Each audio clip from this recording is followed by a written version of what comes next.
Hey everyone, and welcome back to the channel. So today, let's take a look at the latest generation for the BMW X5. This is the LCI. This model here is the xDrive 40i. It's also my personal BMW X5. We get to film these a lot. We never get to rip on them. So today, that's what we will be doing with this personal vehicle. This model here is finished off in mineral white metallic. Original MSRP was just over $82,000. Now this is powered by the B58, which is the 3-liter inline 6-cylinder turbo paired to the 48-volt hybrid system along with the 8-speed automatic. It pumps out 375 horsepower, 398 pound-feet of torque. Like I said, this model here is all-wheel drive. You can also opt for rear-wheel drive. It weighs in just shy of 5,000 pounds. 0 to 60 is going to be 5.2 seconds. Top speed will vary from 130 miles an hour to 155 miles an hour, depending on the packages. This model here is closer to a 155. It has a fuel capacity of 21.9. You'll expect to see 23 miles per gallon in the city, 27 out on the highway. And this has a wheelbase of 117.1 inches. Its overall length is 194.3. It has a width of 78.9, a height of 69.5, and its ground clearance measures in at 8.7 inches. Now, for this particular model here, there's a lot of options and a reason why I decided to go with this model. It features the M Sport package. It also has the M Sport Professional package, the Parking Assistance package, Premium package, Climate Comfort package, and it also has the 22-inch wheels along with massaging front seats and the multi-contoured seats. So there are quite a lot of options for this particular model, and I think it is a great spec. Now up front, you'll notice all the matte black and gloss black accents. There's also the 360 camera system, so there's the camera up front. There's also active grille shutters, so those will open, provide cooling when needed. This also has a dark housing for all of the LEDs with a really nice turn signal design, which is new for this latest model. There's a sensor down below for all of the parking features. Now, this particular model does not have adaptive cruise, so that sensor is for some of the other pedestrian detection systems. Adaptive cruise is an option. I am perfectly fine not having that for this model. You also get some large inlets with the M Sport design for the bumper up front. It is different from a non-M Sport X5, so it gives you a really cool look, along with having a lot of functional inlets even on the sides there. There's also parking sensors up front, and then some crisp lines that come down the hood. Now, as we work our way to the side, this gets the body-colored fender flares, which is nice, and these 22-inch wheels were about a $2,000 option. I think they're really nice. They look great. There's also the red M Sport brake calipers too, to give it a good contrast. You'll notice more gloss black accents behind that with the trim accent, and this also has power folding side mirrors. As you can tell, I currently have the vehicle set up to lock and unlock as I walk away or approach it. But this has a camera system, the turn signal as well. You'll notice more gloss black for the window trim. It's on the roof racks, and then there's a full moonroof up top. Now, like I mentioned, I have the key fob set up, so as I walk away, the vehicle will automatically lock. For the latest LCI model, it does not have proximity door handles on the rear doors, but if you set it up, it will unlock and lock as needed. So you really don't need proximity door handles for the rear. It's interesting they did decide to take those away, but when you have it set up right, it's not even something that you think about. Now in back, you'll notice there's the body colored spoiler with the third brake light. I do wish the wiper blade was up top. It would give it a much cleaner look in my opinion. This has LEDs for all of the lighting with that nice dark housing. There's the backup camera, all of the parking sensors, and then some nice gloss black trim accents surrounding the exhaust. Now this does have remote start, so just triple tap on the lock button and you can bring this to life. And then just triple tap on it again, and that is how you can shut it off as needed. Now, I did not opt for the hitch for this particular model. That will be another video at some point when I decide to install the stealth hitch. But if you have the factory hitch or even the stealth hitch, this can tow around 6,500 pounds or so. With my last X5, I used it to tow 6,000 pounds, so that's pretty sufficient for this.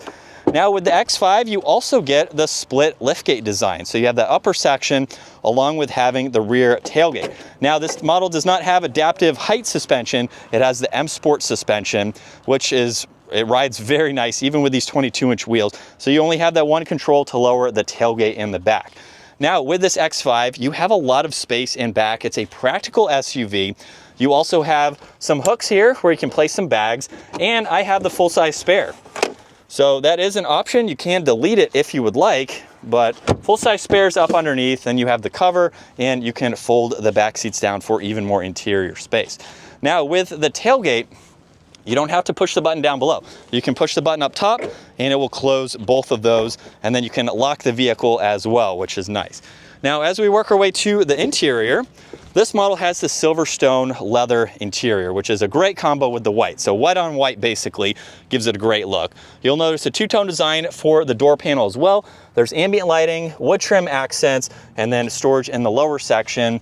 And then, as you would expect, more of that color where you have the release in order to fold the seats down to fit in some more items. Now, once in back, you'll notice there's an area where you can charge and place tablets. You have storage pockets. I went with heated rear seats. This has the 4th climate zone too. So you have dual climate zones in the rear for each passenger. You got auxiliaries down below, along with more storage there and your vents, of course. And then at my height, I have maybe 2.5 inches of headroom. It's very comfortable. It's what you would expect for an SUV of this size, to have adults to ride around in the back. And then right in the middle, you have the armrest with a little bit of storage, and then you get cup holders for the front section there. And you can also fold down the middle seat by pulling on that tab. So you have all 3 individual, depending on the configurations that you need. Now up front, you'll notice all the window controls, side mirror adjustments, massaging seats, which is an option. You can adjust the front passenger seat by pushing on that control and using the driver's seat adjustments.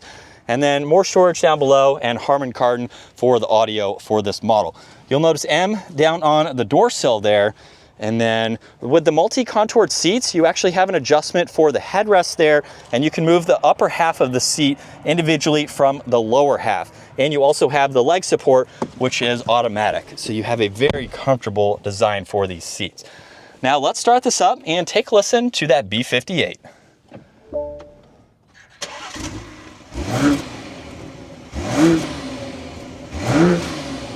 And coming back to the digital gauge cluster now, you'll notice that this is one continuous screen to the infotainment system. Now keep in mind, I owned a 2022 BMW that had the split design. I'm already over that. This is so much nicer in my opinion, much easier to use. So with the gauge cluster here, you can go through some information using this button right here. Now you have volume, you have tuning, you have voice commands and Bluetooth, and then there's also paddle shifters too. But if you push on that button, you can go through a lot of content here, just depending on what you'd like to see. So scrolling up and down, you have a good bit that you can look at, and then you can also adjust your layout too. So depending on how you want to view that information, you have a few different ways to do it. And the last one is for the head-up display, where there's 4 different settings you can go through to set that up as needed. So very easy to configure. And then there's cruise control settings on the left. Now on the far left, you have your headlight adjustments. You get storage down below. My wife uses that as a sunglass holder. You have 1 air vent, leather for the dash, which was an option. And then with the infotainment system, it's super straightforward. You have the fixed information in the lower section, so you can always get to that info. Now it's also not just a touchscreen system, so you have all the shortcuts down below. Now on the icons here, you can go through Apple CarPlay, Android Auto, your driving settings. You have all of your displays, your exterior lighting, interior lighting. There's quite a lot that you can monitor. Now you can also get into the home screen where you do have this split view. So you have nav on one side, and then you can go through these widgets on the left. You can always get into your climates, adjust all of that, look at your navigation and music, and then you can get into your heated and ventilated seats, heated steering wheel, and temperature adjustments. It is incredibly easy to use. I really like this newer system. Now there's also wood trim, so you have different trim options that are available. Interior lighting with the X5M badge there. You have more vents along with volume and tuning, and then there's wireless charging, auxiliaries, cup holders, and additional storage. You can also hide all of that away as needed. And then you have all of those controls again, and the shifter. So it doesn't have an actual like hand shifter, but you have this little item to flick there, and it, again, super easy to use, where this also has backup assistance, and then you have the 3D view. So you have no shortage of visibility. There's also gesture control. I haven't been able to find how to change the color though. It would be nice to see white for this particular model, but you have all of the visibility that you need. Of course, you can put it in drive and pull up the forward-facing camera in full screen. You also have sport mode to use the paddle, so there's no shifting down here, and then park's located behind that. Now there's also traction control, parking sensors, and then you do have different driving modes. The driving modes will not only change the color, but it will also change the gauge cluster there. And you have your different throttle responses depending on how you would like to drive. There's also a downhill assist, auto hold, and the e-brake. You get a split opening for the armrest with an auxiliary, a locking glove box with plenty of space. Garage door buttons are up top, and then there's controls for both the sunshade and sunroof and your dome lights. And then here's a look at visibility. Super easy vehicle to see around. So I have no complaints with the overall visibility. So as we set up behind the wheel now for my X5, if you are new to the channel, I recently traded in a 45E for this model. So that was the plug-in hybrid. I have a whole separate video talking about why I decided to get rid of the plug-in hybrid and jump into this 40i. So take a look at that separate video. I won't be going really over any of that today. I want to talk about the X5 in general and what this M Sport has been like to drive over the last 2 or 3 weeks now that this has been in the driveway. I think the X5 is a fantastic vehicle. It's been my wife's dream SUV for a long time, which is why we decided to get the 45E. That one had a factory hitch on it, which at the time I really needed to be installed. I've done a lot of research. You can put on a stealth hitch, still get the same towing capability. So at some point when I sell my truck, this is going to be the workhorse or the towing SUV, which I really like. So the practicalities of having something that can tow, you have a good bit of space, and you can also get some really good performance. Now this isn't the V8, the twin turbo V8, we have the B58. So I didn't want to go to the twin turbo V8 if my wife and I were sharing a vehicle and that was our only SUV. I'd probably go for a competition model just for the extra performance. But for her needs and for the fun that I have driving this is a great option to go with. It's also one of BMW's most reliable and healthy engines that you can get. It's also in the Toyota Supra. If you didn't know that, my brother owned 2 of the Supras and had a lot of power and reliability with the B58. So this is a vehicle that I plan on doing some modifications with. I have an intake on order, so that will be here shortly. I'm working on an exhaust for this to really open up that B58. It's not all that loud in the stock form, but we do have the M Sport exhaust, which I didn't mention earlier, for this particular model. And this also has the iconic sound, so you can turn that on within the infotainment system. It's going to have some of the piped in exhaust noise, but regardless, the M Sport exhaust definitely sounds good. It is an active system between sport and comfort mode. So I want to do an exhaust to make it even louder, maybe lower it. I'm not exactly 100% on that, but the M Sport suspension rides really nice. I do like the stiffness that it has in sport mode. It does get more comfortable in comfort mode, of course. We've never ripped on an X5 because they're all dealer vehicles we don't own. That's not something we can do. So now, manual gear, second gear, sport mode. Here we go. Now you can feel the weight of it for sure.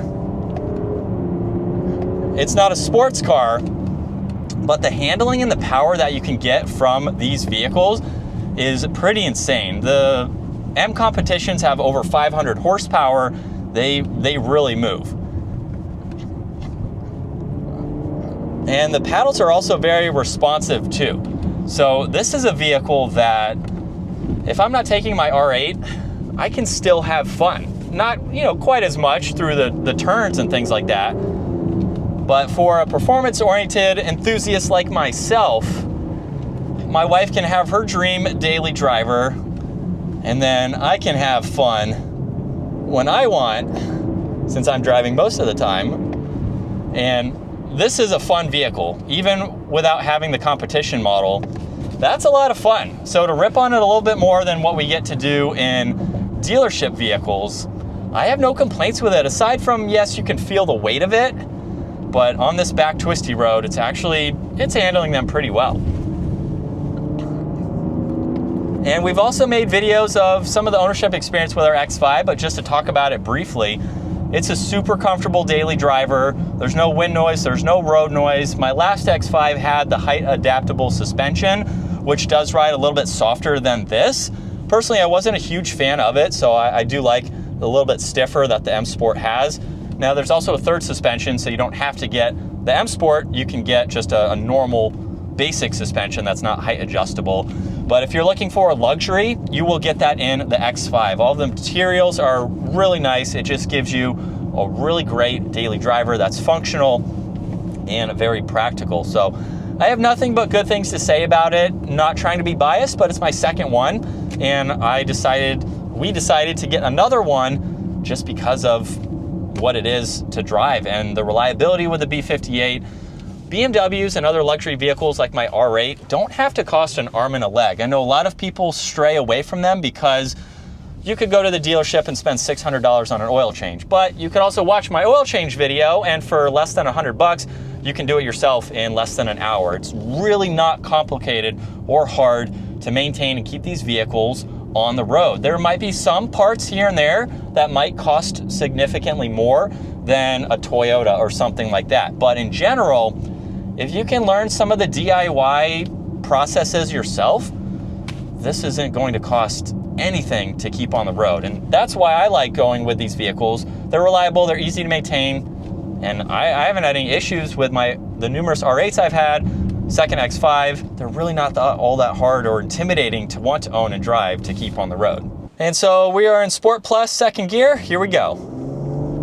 Pedal to the floor.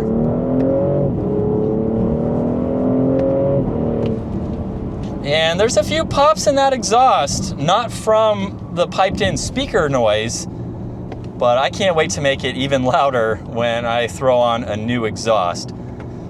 But this is what it's like to be behind the wheel for the X5. And coming from the 2022 that had the split screen, it had the larger shifter, driving this home, I already forgot about that. I like the new screen design. I like the feel of this latest generation. And honestly, not having that shifter down below, I could care less, to be honest, because when you're doing performance driving like this, you don't need to rest your hand on the shifter. You don't need to shift down there. You got the paddles here. You have more control over the steering wheel. And let's face it, performance driving isn't like this. It's like this. So to me, I got over that because you use the paddle shifters here, and it just gives it a cleaner look. It is also functional for getting drinks out of your cup holders. With the larger shifter there was a hindrance sometimes getting in larger bottles into the cup holders because you had the bulky shifter there. So especially using this on a daily basis, I don't have to worry about hitting it or knocking it. I always hit it with my drink, getting it in and out. So now I don't have to worry about that. It gives it a cleaner look, and it's functional too. So if you actually own one and daily drive it, you'll see a huge difference with especially minor things like that, which is great. But other than that, such a fun SUV. I am super excited to have this and own it. I can't wait to do some things to it, as it's a lot easier to work on than the plug-in hybrid that I owned previously. That was one big reason that I decided to go away from the plug-in hybrid. I can actually do more work on this. Same engine, of course, it's just less electronics and not as large of a battery for warranty parts and replacing things like that. The plug-in hybrid is just not something I can work on myself or replace. So check out that separate video talking about why we decided to go this route. But I have no complaints. I am super happy with this. And it's just a fun SUV. So I hope you all enjoyed getting to rip a little bit on the X5. We filmed them a lot. It's a super popular SUV. And now that I have one of the M Sports, this is going to stay for quite some time. So we will have it for a while. So stay tuned for some of the rest of the content I will film on this model and ownership experience. Now that I'm on my second one, we'll make some updates as we go, if there's any hiccups or issues, but it's a super solid engine and it'll be a reliable vehicle, to say the least. So if you enjoyed today's video, give it a huge thumbs up and consider smashing that subscribe button so you can stay up to date with our daily uploads. I'll see you all in the next video.